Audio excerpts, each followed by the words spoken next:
I draw one card. Disappointed because you can't move? On the contrary, I'm disappointed because this duel has to end, and I wanted to prolong your misery. Hello everybody, Nick Kids here once again.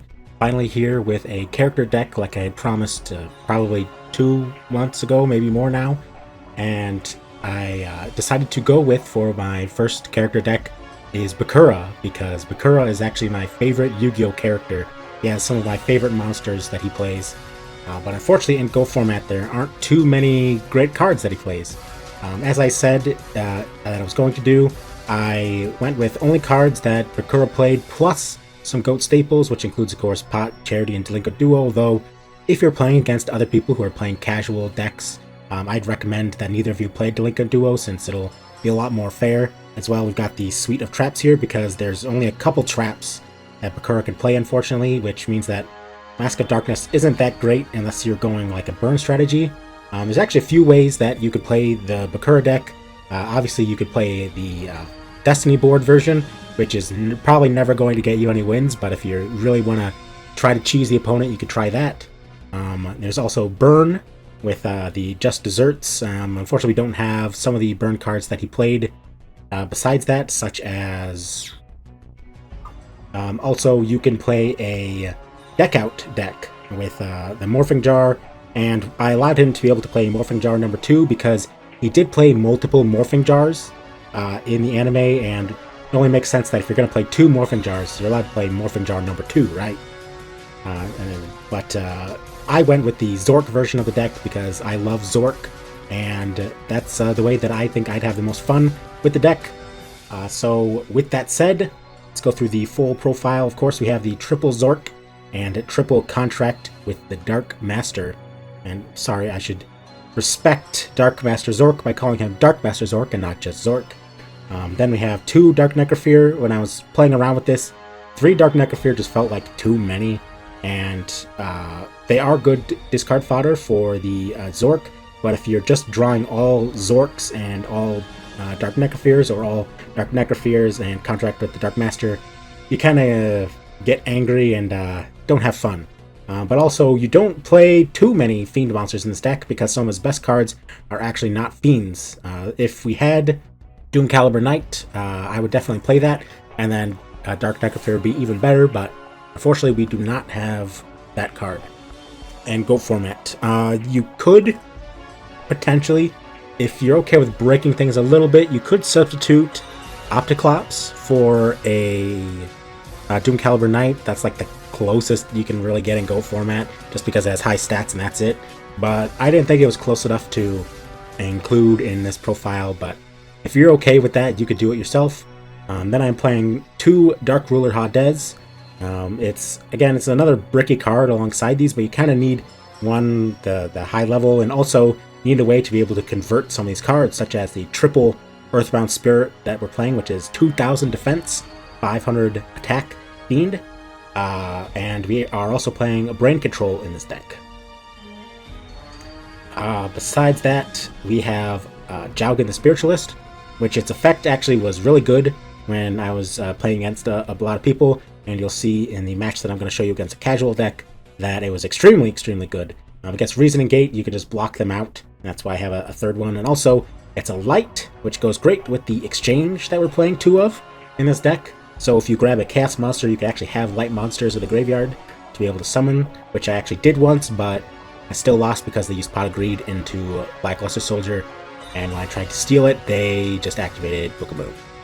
Then we have 2 Man-Eater Bug. It's a level 2 insect. With the flip effect, target monster on the field, destroy it. It's one of the only ways that we have removal in this deck, so I'm playing it. If you want to play more of a Fiend version, you could take these out and put in some more Fiends, but I'd like to be able to at least have some sort of removal for big threats. And then I have Morphing Jar, which, again, he used 2 of these, but I'm just using the 1 here.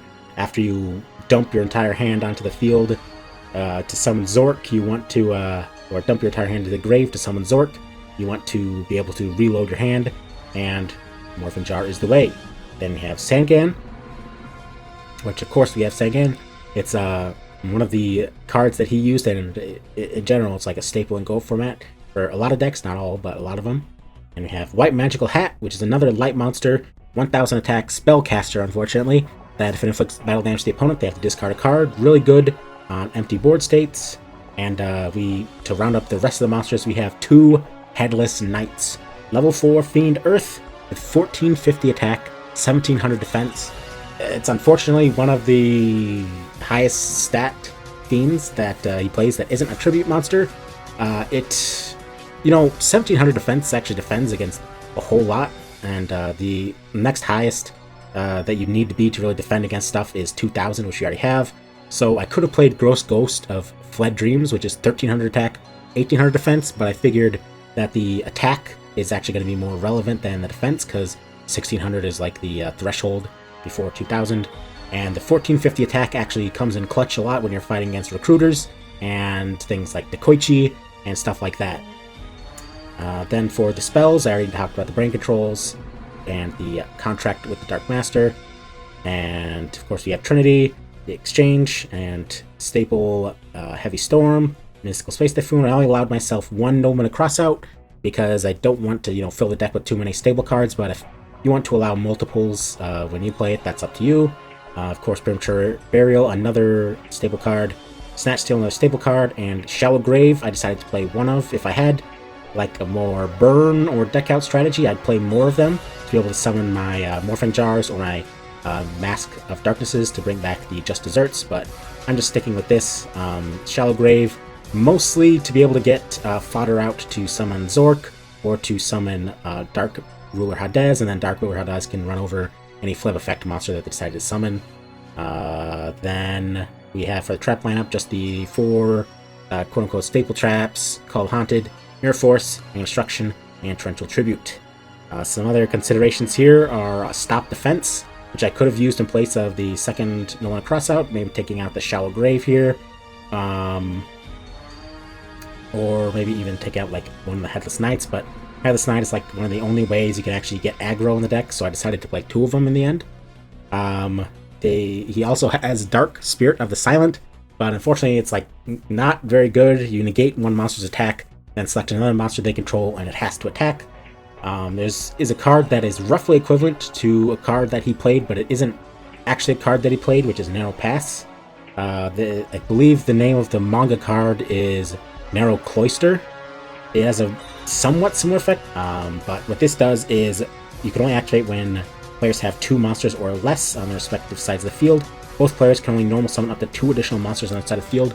So what that doesn't mean actually that they can only have up to 4 monsters. What it means is, period, as long as Narrow Pass is on the field, a player can only normal summon twice, which actually works out pretty good in this deck because you have a lot of cards you want to set, and you are really only going to normal summon a Dark Ruler Hadez, or maybe a Jowgen to destroy monsters on the field. So you could play that and like do it like 3 of these and go for a cheese strat where you just keep your opponent from playing. But a lot of decks in Go Format, they can just set cards. Really, this is only good against things like Warriors that like to use their normal summon a lot. So it's not really that huge of a card, but it's an interesting strategy nonetheless. I put in Sandwich and Musician King just because he had the materials to be able to summon these cards, but he never did. But I just count them as his cards. I'll have a link in the description to the Go Format character decks, where I compiled pretty much all the cards that characters used in the anime and manga, as well as some roughly equivalent cards. I had to use some filler for certain characters that didn't have enough cards. I think it's really cool. Hopefully you guys can have some fun. I'll show a replay against one person playing casual deck. And so here we go. Alright, so I have a duel against Big Loser 1000, who, in my opinion, you are not a loser, you're a winner.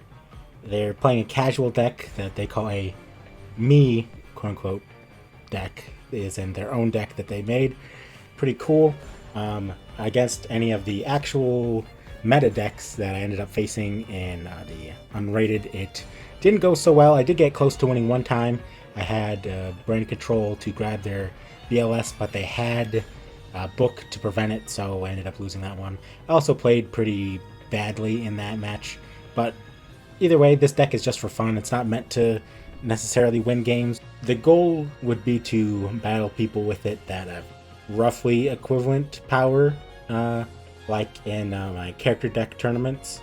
But anyway, let's get into the match.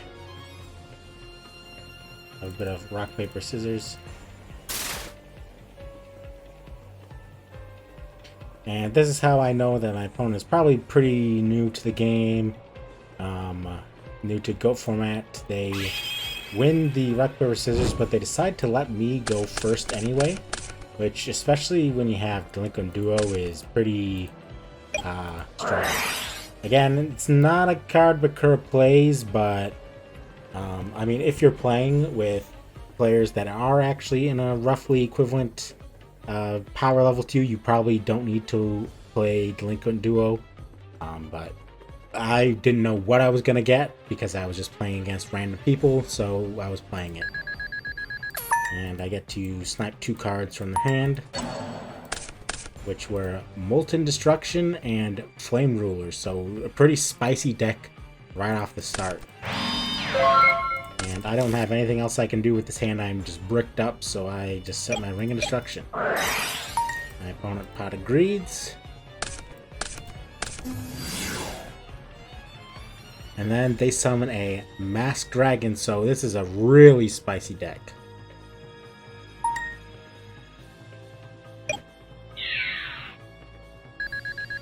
I just elect to let them hit me with it because I have this Brain Control in hand anyway, and I'm hoping maybe I can get some use out of it instead of using my Ring of Destruction now.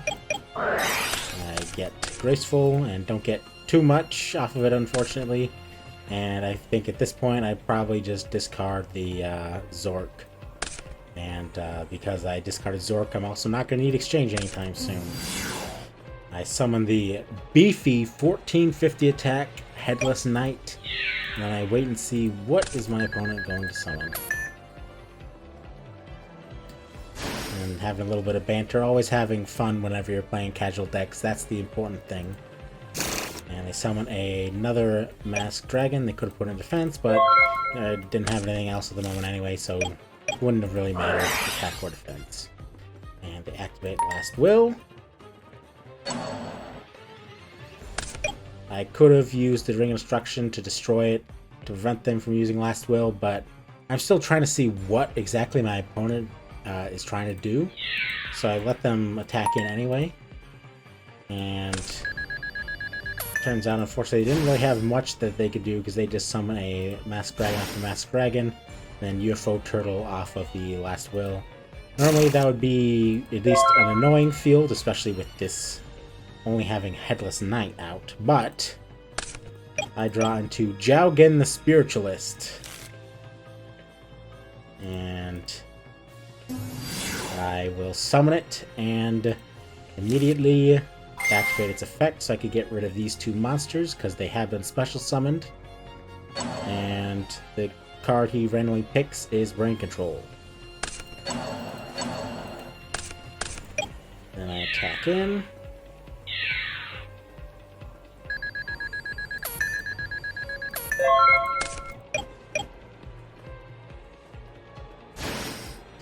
And he accidentally misclicks the special summon his UFO Turtle. I elected to let him take it back into his hand and maybe set a different monster or set that monster because it's not fair if I know exactly what it is. And again, this is a casual duel, so I'm not going to take it too seriously. I think he should have summoned this in attack mode and attacked, or at least tried to attack over the Jowgen because, well, it's kind of strong, but I think he forgot also about its continuous effect, which you'll find out now, because I attack in with the Headless Knight, and he tries to use the effect of the UFO Turtle. And I hit declare so that he would be able to know about the effect, but he thinks I'm activating it here. I explain it to him, or her. I'll just say them. And then they summon Raging Flame Sprite. And that's okay by me, of course, so I let them attack. And they get a little bit of a boost there to 1100. And I'm thinking, well, I don't know what it is. I'm not taking this overly serious at the moment. But I just want to finally use this Ring of Destruction here. I'm thinking they have to have, like, maybe it's a Gravity Bind, or maybe it's a Mirror Force or Torrential that they have. Because what else would they set it back there for? So then I hit Heavy Storm. Turns out that it was a Rush Recklessly, so that would have been really bad for me if I would have attacked in. Attack with my Headless Knight again. And set. I could have summoned the Sangan and attacked, but I was... At this point, I'm like, well, my opponent's playing a pretty casual deck. I'm not going to go all in. I'm just gonna take it slow, and we'll both have some more fun. They use their Graceful.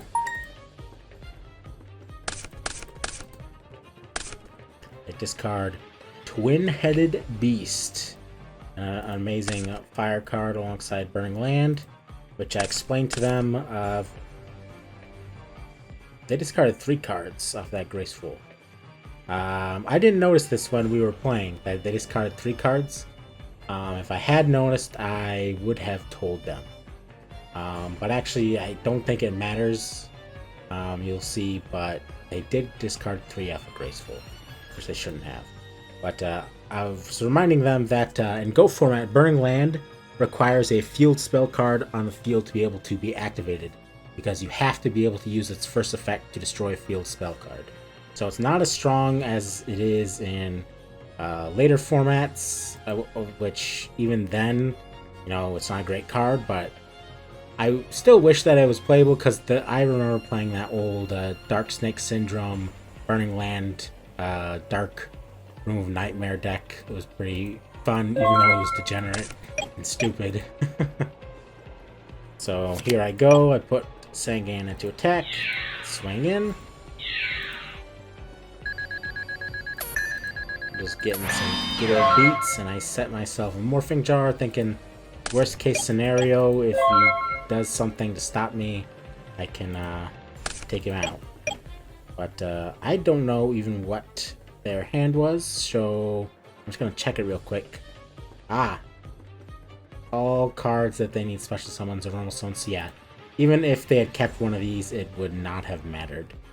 But then I'll go back to hiding it here. So I end up attacking in with everybody.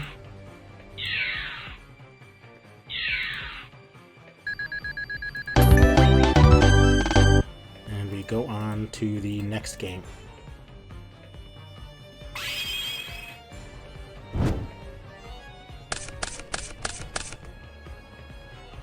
And again, I got lucky. I opened the Pot of Greed.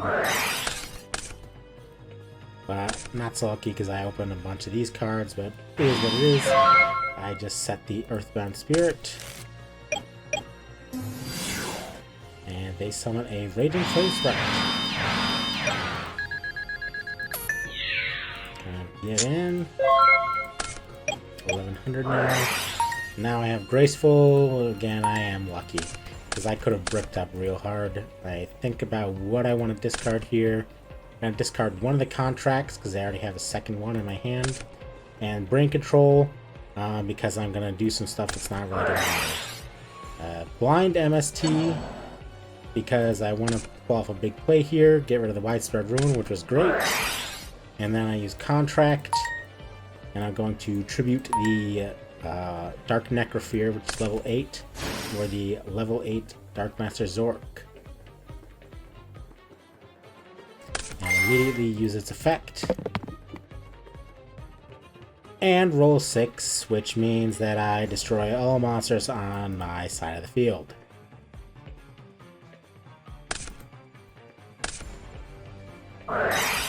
So then I activate Premature Burial to bring back the Dark Master Zork.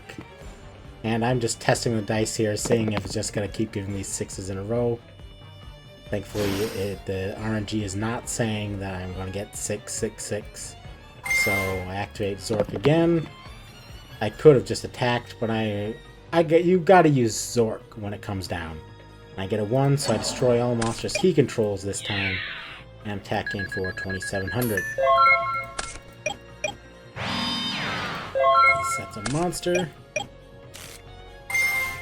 And I activate my Zork again. Again, it's a greedy play, but it is what it is. And then, just a reminder here. Get to destroy one, and then I summon White Magical Hat. I figure probably does not have Torrential or Mirror Force because he didn't do anything last time when I summoned Zork. So, let's see. Attack in with the White Magical Hat. And get to snipe a card from my opponent.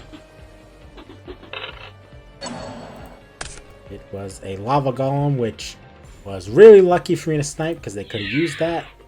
Then I attack in with the Zork for 2,700.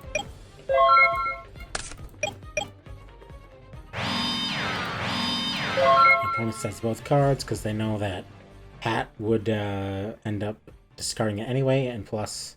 Oh wait, it was last duel that I used Heavy, not this one. But I don't have MST, and if I used Heavy I would have got rid of my Zork, so... Wouldn't be great for me either. So just go in with the Magical Hat, because he's really low on life points anyway.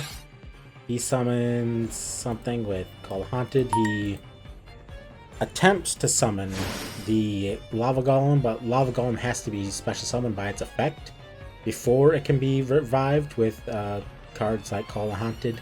So I let them know that. But I let them know, hey, you can actually summon the Masked Dragon. And here's something that I didn't realize until now that happened. Yeah, he uses the Rush recklessly to take less damage. You know what? To be honest, there wasn't much of a point to that, but it is what it is. And I let them know they can use the Masked Dragon effect. And then I didn't realize this until now. He actually summons a Pyro monster, which you can't do with Masked Dragon. But you know what? It really doesn't matter. And at this point in the game, with the cards in my hand, this is pretty much going to be over eventually. So I just decided to end. And I forgot also how the effect works, but he drew into a second Solar Flare Dragon. He should have attacked into my White Magical Hat, but maybe he's thinking that I play Chaos Monsters.